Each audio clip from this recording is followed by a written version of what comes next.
Mesdames et messieurs, la Russie vient de faire une grosse demande aux États-Unis d'Amérique, plus précisément à monsieur Donald Trump. Et cette demande qui va tellement coûter cher aux Occidentaux et Européens. Ah oui, ça va les coûter énormément cher. Et par rapport à cela, moi j'ai qualifié de cette demande un gros piège que la Russie est en train de tendre. Vous comprenez? La Russie tend un gros piège aux Otaniens et Européens. Alors, cette demande a été émise par M. Dmitri Peskov, le porte-parole de Vladimir Poutine, celui-là qui est la voix du Kremlin, M. Dmitri Peskov. La demande en question est le désarmement du monde dans le domaine nucléaire. Ah oui, Poutine, plus précisément M. Dmitri Peskov, qui est la voix de Poutine, demande aux États-Unis d'Amérique d'engager la procédure du désarmement nucléaire par rapport à cette négociation de paix qu'ils veulent engager. Il ne faut pas oublier ce désarmement nucléaire. Mais pourquoi je dis que c'est un gros piège contre les Occidentaux et Otaniens? C'est là la réelle question et c'est ce que vous devriez comprendre. Vous comprenez? Pourquoi je le dis? Je vais m'expliquer tout à l'heure dans les décorticages et les analyses. Et ça va coûter très cher aux Occidentaux. Pourquoi? Je vais m'expliquer. Mais voyons voir ce que M. Dmitri Peskov a déclaré dans sa demande par rapport à ce désarmement nucléaire. Vous comprenez? Alors, qu'est-ce qu'ils disent, mesdames et messieurs? Avant de continuer, rassurez-vous, vérifiez si vous avez sécurisé la vidéo avec maximum de j'aime. Mettez beaucoup de j'aime. Mettez suffisamment de j'aime. Je vous en prie, c'est très important. Ceux qui ne sont pas encore abonnés à nos différents canaux, rassurez-vous de vous abonner à nos différentes pages YouTube, Facebook. N'hésitez pas, s'il vous plaît, de mettre suffisamment de clics sur la sonnette, la cloche de notification. Ça vous permettra de recevoir les vidéoconférences en temps réel. Partagez aussi la vidéo dans tous les groupes possibles. Notre but, c'est d'informer le million de personnes. Ceux-là qui cherchent des informations vraies, des informations vérifiées et vérifiables, que vous pouvez vérifier. Vous comprenez? On ne ramasse pas dans la poubelle.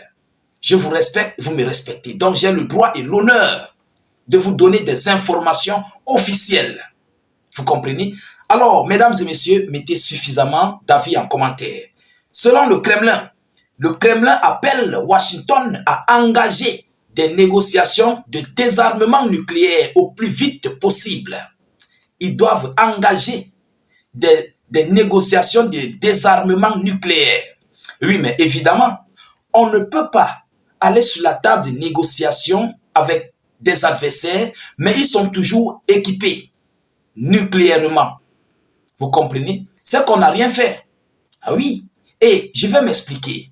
Alors, mesdames et messieurs, le Kremlin a appelé les États-Unis à engager des négociations de désarmement nucléaire au plus vite, quelques jours après le retour du président américain, M. Donald Trump, à la Maison-Blanche. Le porte-parole du Kremlin, M. Dmitri Peskov, a déclaré à la presse, estimé que la balle est dans le camp des Américains qui ont suspendu tous les contrats substantiels sur ce sujet avec Moscou. C'est dans l'intérêt du monde entier, a-t-il ajouté, selon M. Dmitri Peskov.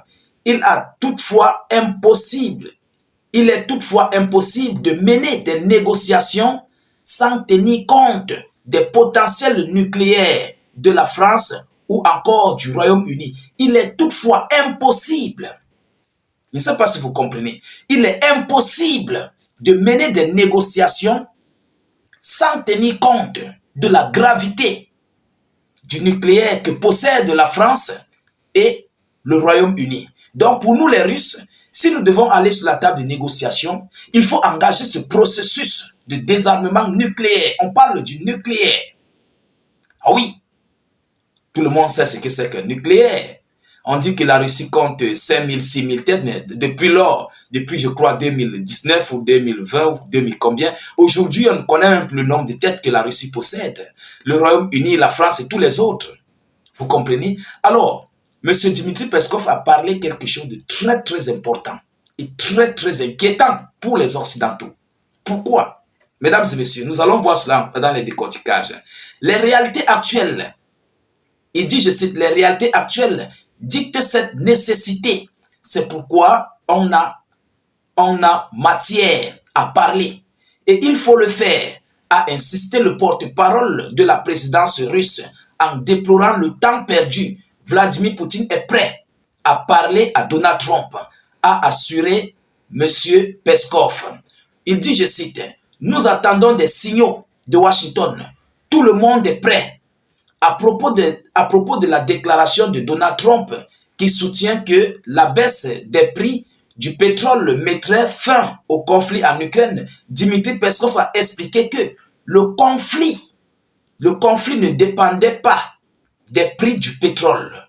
Ce conflit est survenu en raison de la menace qui pèse sur la sécurité nationale de la Fédération de Russie. Mais quelle est cette menace qui pèse sur la sécurité de la Russie? Évidemment, c'est la menace otanienne, c'est la menace européenne, c'est la menace américaine. C'est ça en fait qui a pesé sur les Russes et ils ont engagé le processus de désarmement ukrainien et de dénazification ukrainien au niveau des zones occupées. Donc, le Donbass et les autres 4 régions occupées par l'Ukraine dans les années passées.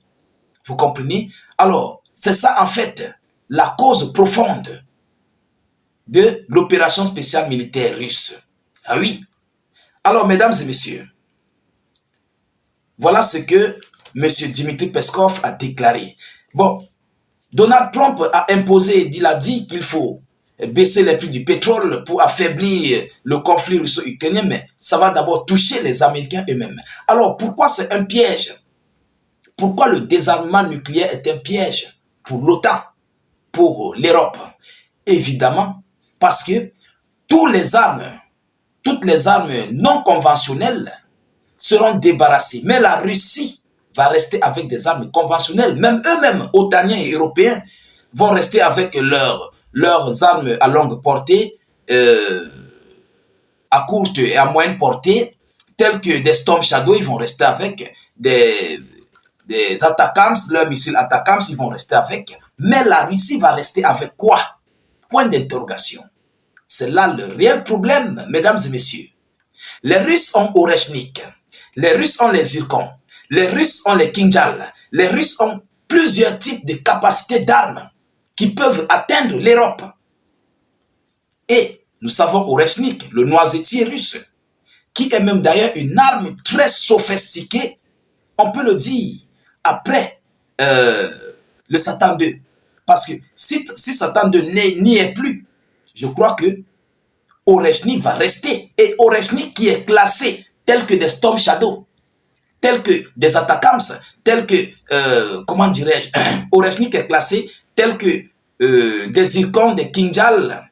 Vous comprenez?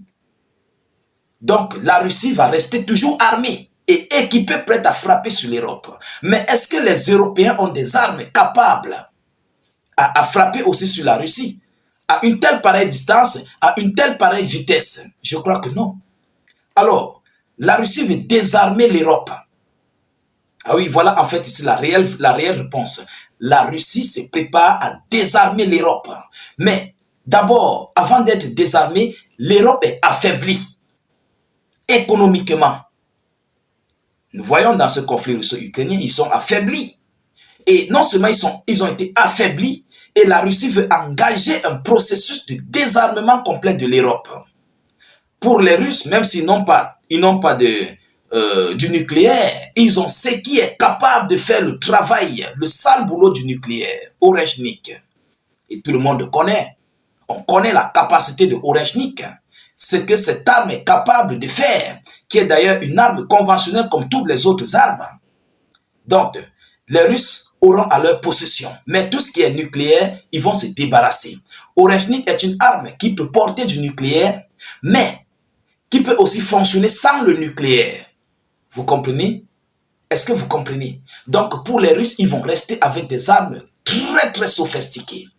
Mais des armes conventionnelles. Comme tout État peut rester avec son arme conventionnelle. Mais concernant le domaine nucléaire, ils doivent se débarrasser. Alors, c'est une manière de désarmer l'Occident et l'OTAN.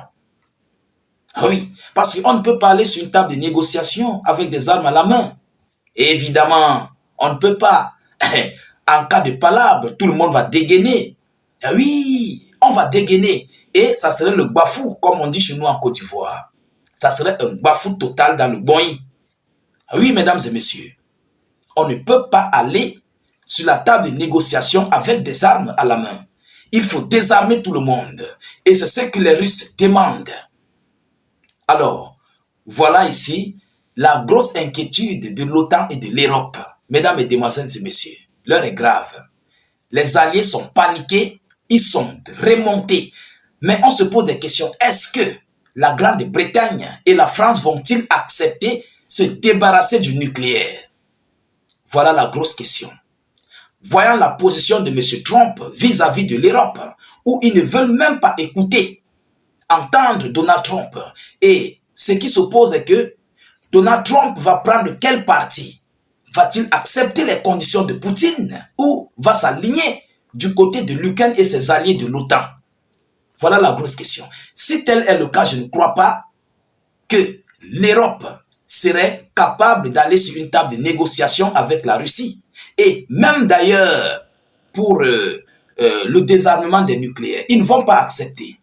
Ah oui, ils vont s'opposer parce que c'est leur dernier secret, c'est leur dernier souffle, c'est leur arme qu'ils veulent, ils vont se défendre avec.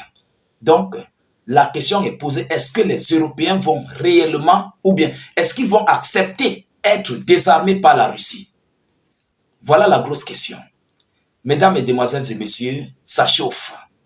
Alors, la situation est très chaude. Nous continuons de suivre cette actualité le plus près que possible. Nous ne manquerons pas de vous tenir informés de la suite de cette actualité ou bien de ces hostilités ou de ces négociations de paix. De votre côté, continuez de vous abonner au maximum à nos différents canaux. N'hésitez pas de mettre suffisamment d'avis en commentaire. Et même si vous n'avez rien à écrire, vous pouvez écrire salut état d'urgence en commentaire ou encore vive la paix dans le monde. Je vous reviens tout à l'heure, mais avant tout, continuez de mettre suffisamment d'avis en commentaire. N'hésitez non plus, s'il vous plaît, de partager la vidéo dans tous les groupes. Notre but, c'est d'informer le million de personnes. Je vous reviens tout à l'heure pour une prochaine série d'actualités. Soyez encore salués une fois de plus. Ciao, ciao.